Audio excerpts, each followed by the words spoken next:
Ebenusharon Alejen, la paz sea con ustedes. Que la unción del Espíritu Santo, la unción para conocer la voluntad de Dios, que la unción para hacer la voluntad de Dios, que la unción para enseñar la verdad de Dios esté en este día sobre cada uno de nosotros y que podamos aprender acerca de esta palabra de renuevo, esta palabra de vida, de este pan que viene del cielo, de este maná que descendió del cielo, que es la misma persona de Cristo. Hoy vamos a estudiar acerca de los 3 enemigos de los hijos de Dios. El tema pues lo tengo en mi canal de Facebook, mi canal privado. Estoy haciendo este video para subirlo al canal de YouTube porque hay personas que no tienen el tiempo para leerlo. Entonces pues voy a hacer este video para que por lo menos cuando estén haciendo alguna actividad cotidiana como lavar los platos, barrer, puedan ustedes escuchar la palabra de Dios, incrementar su fe y comenzar a poner en práctica pues todo lo que Dios nos está enseñando. Iniciemos. Solo los nacidos de nuevo pueden vencer estos 3 enemigos y la única manera posible es la manera que Jesucristo nos enseñó, pues escrito está en el Evangelio de Juan capítulo 1, versículo 12 y 13. Mas a todos los que le recibieron, a los que creen en su nombre, le dio potestad de ser hechos hijos de Dios, los cuales no son engendrados de sangre, ni de voluntad de carne, ni de voluntad de varón, sino de Dios. Tenemos una nueva naturaleza y esa naturaleza nos ha sido concedida a través de la persona de Jesucristo, pues escrito está en la carta a los Romanos capítulo 10 versículo 9, que si confesares con tu boca que Jesús es el Señor y creyeres en tu corazón que Dios lo levantó de los muertos, serás salvo. El enemigo número 1 de todo hijo de Dios es la carne. Seguramente has escuchado que el mayor enemigo del hijo de Dios es el diablo, pero no es cierto. Nuestro verdadero enemigo tiene prisionero nuestro hombre interior, es decir, nuestra alma, y ese es el cuerpo. El cuerpo está lleno de debilidades y es fácilmente influenciable por los placeres. Satanás sometió bajo su dominio la carne o el cuerpo del ser humano desde el Edén a través de los sentidos. Regresemos al inicio para confirmarlo. En el libro de Génesis, capítulo 3, versículo 4 y versículo 6 dice lo siguiente. Entonces la serpiente dijo a la mujer, es decir, que ahí ya estaba operando el oído, ¿cierto? El sentido del oído. Y en el versículo 6 dice lo siguiente, y vio la mujer que el árbol era bueno para comer y que era agradable a los ojos. Otro sentido involucrado, los ojos. Y el árbol codiciable para alcanzar sabiduría. Y tomó de su fruto. Otro sentido involucrado, el tacto. Y comió. Otro sentido involucrado, el gusto. Y dio también a su marido, el cual comió así como ella. Aquí es muy importante hacer una pequeña pausa, una reflexión. Aquí vemos 4 sentidos literalmente escritos en el pasaje de Génesis capítulo 3, verso 4 al 6. Pero es inevitable que no esté involucrado el sentido del olfato, porque si fue agradable a los ojos, generalmente las frutas tienen esa particularidad, que las frutas que tienen colores vivos, cierto, que son colores bien chéveres, tienen un olor muy agradable, por ejemplo la fresa, el mango, cierto, esos colores que son agradables, tienen un olor maravilloso. Entonces cuando nosotros vemos algo que se ve lindo, generalmente huele bien, o sea que automáticamente se involucra el sentido del olfato. Entonces, aquí se involucraron los 5 sentidos y Satanás influenció a pecar a Eva a través de los 5 sentidos. Es decir, que la carne, la debilidad de nuestra carne, realmente nos lleva a estar sometidos a la voluntad del diablo o a la voluntad de Dios si ponemos bajo sometimiento, bajo obediencia a nuestra carne a Dios. Ahora, en la carta a los Romanos, en el capítulo 10, versículo 17, dice, así que la fe es por el oír, y el oír por la palabra de Dios. La fe, en Hebreos 11:1 dice, es pues la fe la certeza de lo que se espera, la convicción de lo que no se ve. Es decir, es estar seguro de que algo va a suceder, es confiar que en lo que se nos ha dicho es una verdad, es estar seguro de que se nos va a cumplir una promesa. ¿Cierto? La fe se aumenta a través de escuchar. de oír con atención. Ahora la pregunta reflexiva es, ¿a quién estamos escuchando? ¿Estamos escuchando la voz de la serpiente en el Edén, como lo hizo Eva, o estamos escuchando al Espíritu Santo, recordándonos las enseñanzas de Jesús? Todo lo que escuchemos va a generar una confianza en la persona que nos está hablando. En este momento, Eva confió en la serpiente, pero usted y yo debemos confiar en lo que Dios dice. Por eso, también en Romanos 12:2 dice que no nos conformemos a este siglo, que renovemos nuestro entendimiento para comprobar la buena voluntad de Dios, que es agradable y perfecta. ¿Cómo compruebo la buena voluntad de Dios? ¿Cómo renuevo entonces mi entendimiento? Con la palabra de Dios. Si yo no escucho, porque dice que la fe se incrementa por el oír, o sea, yo debo escuchar la palabra de Dios. Ahora bien, hay que leerla, estudiarla, escudriñarla. Yo les voy a dar un consejo, un consejo práctico.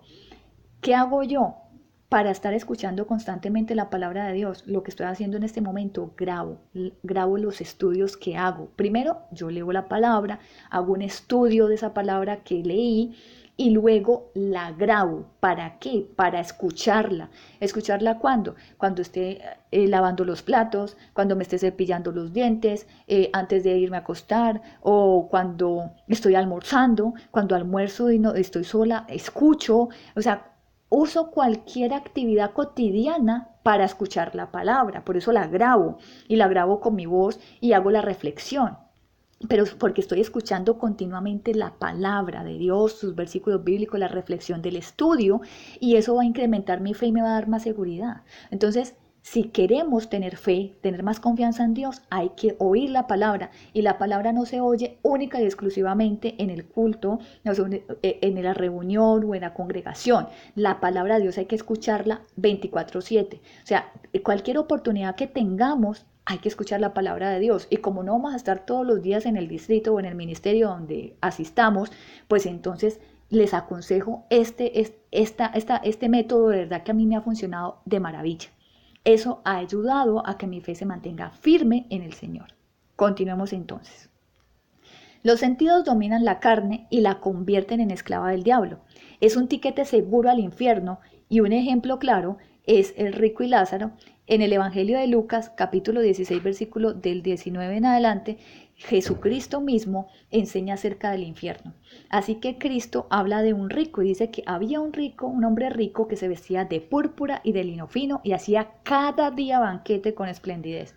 Era una persona que estaba sumergida en el placer de los sentidos y no necesitaba a Dios. No tenía, es que Dios no hacía parte de la ecuación, no hacía parte de su cotidianidad ni de su día a día, porque estaba muy complacido con su riqueza, muy complacido con estar comiendo, ¿cierto?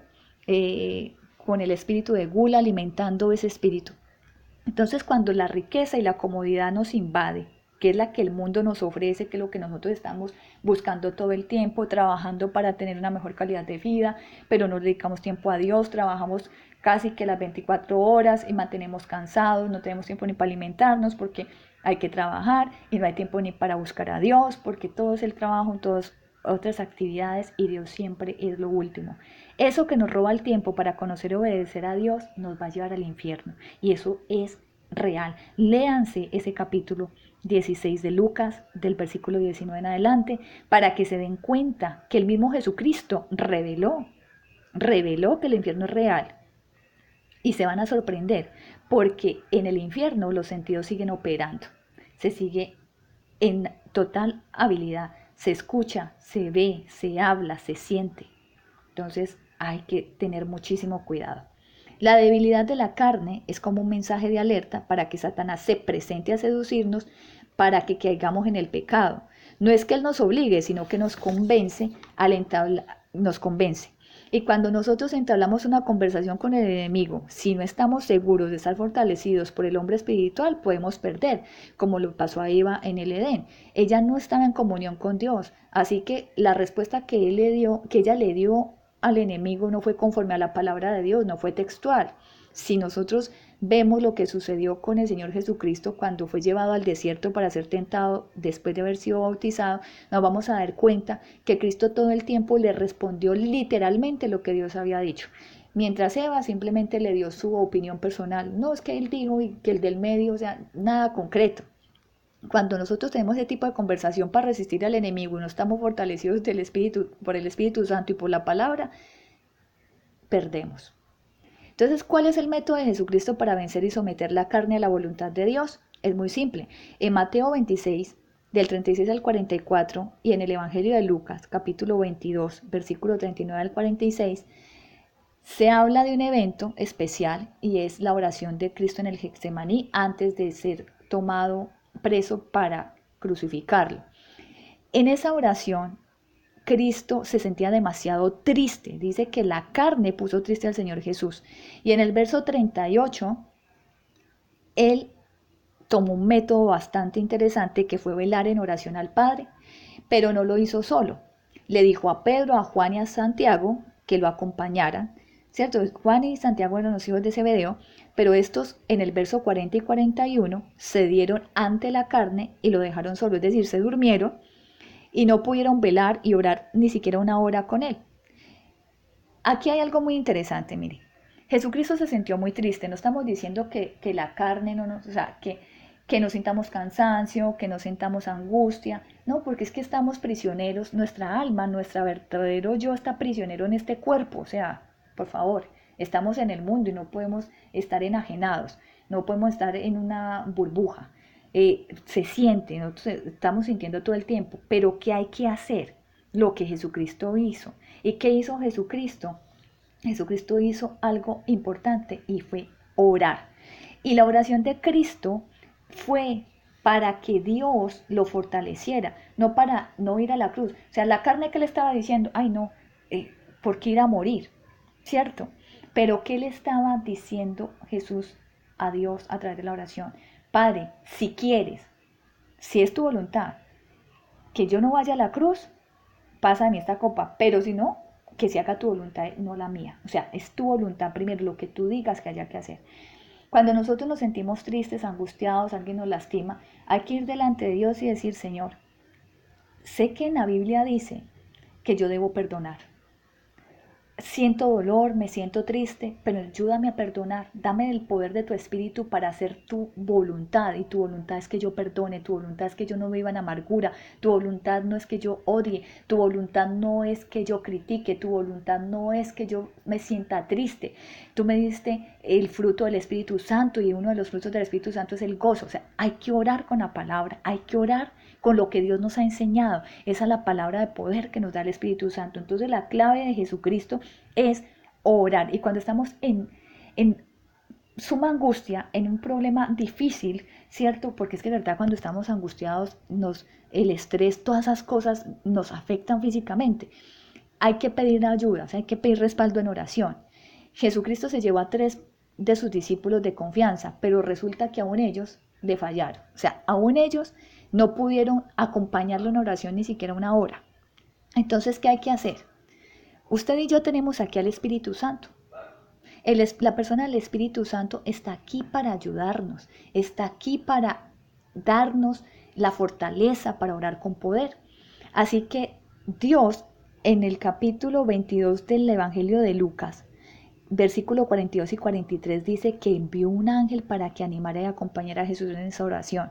A pesar de que sus discípulos se quedaron dormidos, Dios no dejó solo en oración a Jesús, llegó un ángel a acompañarlo. Entonces jamás estamos solos, hay que orar, hay que orar. Jesucristo también en Mateo 6:6 nos enseñó que el Padre que está en los cielos se encuentra en lo secreto, que si nosotros necesitamos una oración especial, vengamos a nuestra habitación, cerremos la puerta tras nosotros y en lo secreto le oremos al Padre y Él que en lo secreto está nos va a escuchar. Entonces, o elegimos personas que estén en el Espíritu para que nos apoyen en oración y vamos al oratorio de nuestra congregación, o lo hacemos en lo secreto en nuestro hogar, acompañados por el Espíritu Santo. Pero en el momento que la carne comience a mostrar sus frutos, ¿cierto? Cuando comenzamos a identificar los frutos de la carne, es importantísimo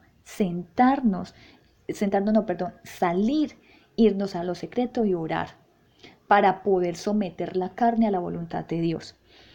Cuando identifiquemos el fruto de la carne, nuestra reacción inmediata debe ser la oración conforme a la voluntad de Dios, como lo hizo el Señor Jesucristo en el verso 42 del Evangelio de Lucas, diciendo: Padre, si quieres, pasa de mí esta copa, pero no se haga mi voluntad, sino la tuya. La voluntad de Dios debe estar por encima de lo que estemos sintiendo y nos debemos levantar de la oración hasta que la paz de Dios, que sobrepasa todo entendimiento, cuide nuestro corazón y nuestros pensamientos en Cristo Jesús. Eso está en la carta a los Filipenses, capítulo 4, versículo 7. No dejemos de orar hasta que no sintamos el descanso. No es que usted vaya y ore y se levante y siga igual. No. Cristo, mire que Cristo, ahí en Mateo 26, 36 y en Lucas dice que en Mateo 26, 36 al 44 dice que fue 3 veces a orar. O sea, Jesús no desistió hasta que no sintió la paz. O sea, usted ore hasta que usted se levante con la paz de Dios. Fue 3 veces. La primera vez fue le dijo lo mismo, la segunda vez le dijo lo mismo, la tercera vez la tercera vez ya estaba fortalecido.